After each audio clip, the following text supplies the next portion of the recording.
Some energy drinks want to scare you.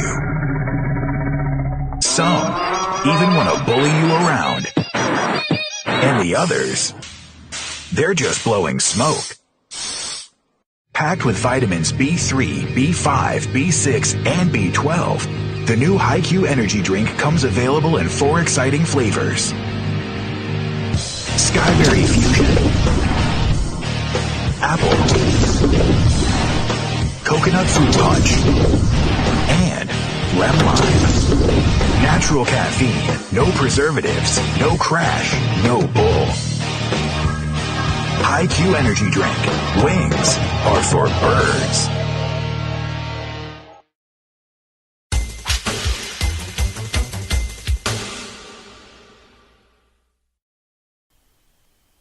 It is Friday, July 13th, 2018, and I'm Dan Conard here with your NHL Weekly update. Some big transaction news to get through. Just touch on the keys of the transactions around the NHL, and then we'll talk about 2 different articles, one coming out by TSN Sports that talks about goalies being underpaid, and then the other by ESPN suggesting that the NHL should bring back neutral site games.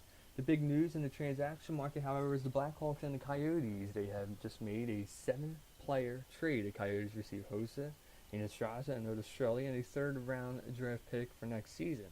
Chicago received Kruger, Mileta, Campbell, and Entwistle, and a 5th-round pick next season. But the big news coming out of this trade is on both sides.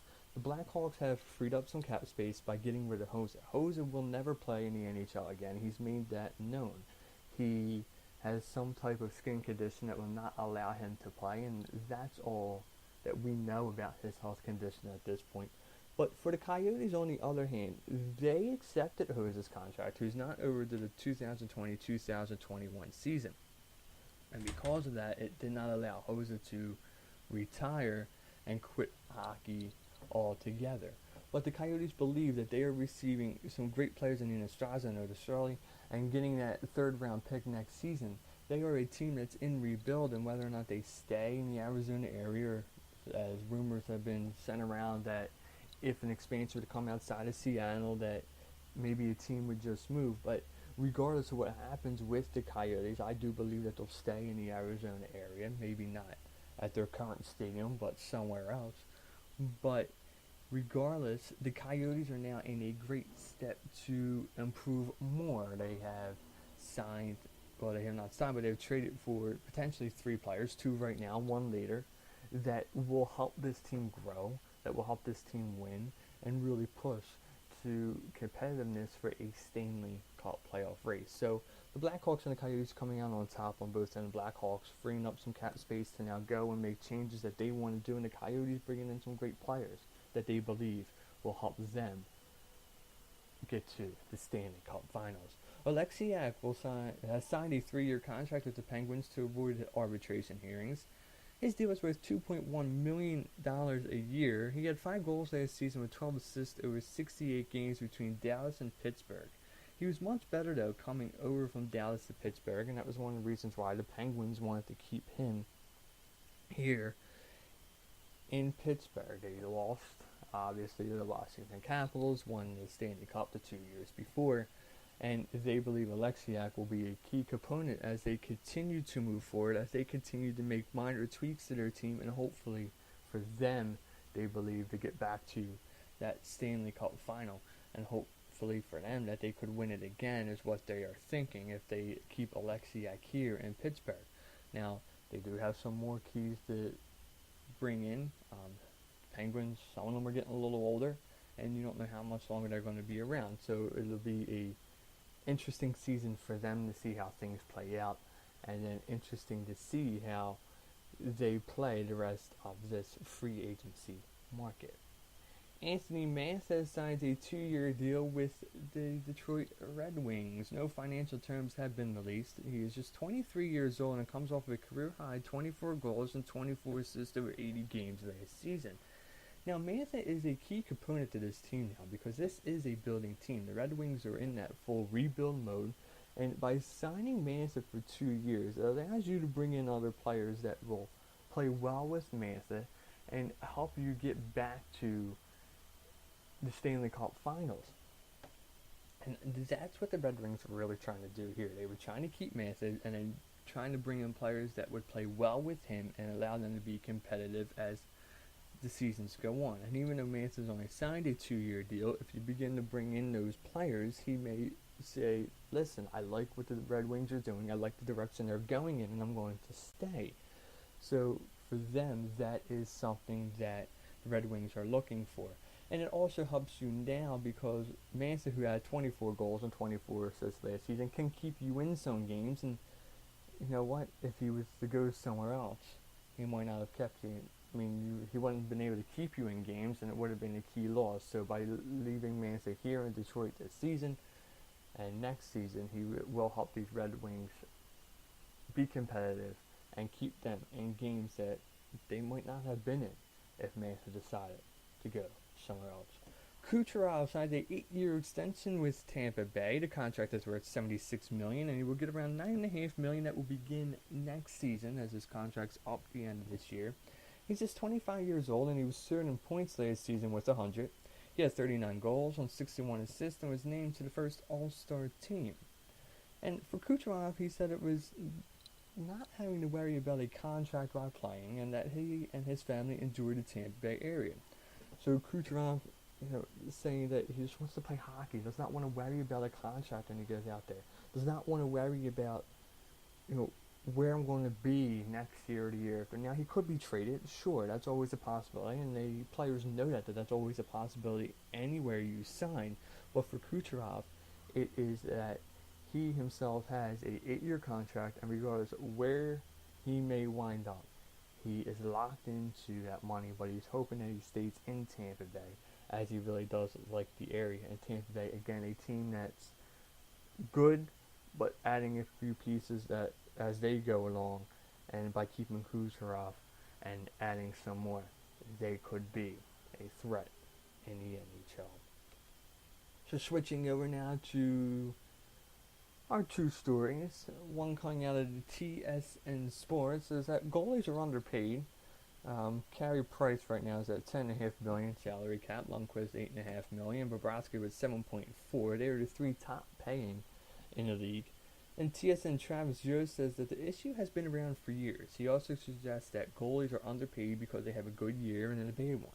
He uses Price as an example. Price comes off of his worst season in the NHL with a 90% save percentage, which puts him 47th in the NHL amongst goalies. And it's amazing how just 10% off of 100, you make so many mistakes that you fall to 47th in the NHL. It just shows that goalies have to be that good to be in the top 10.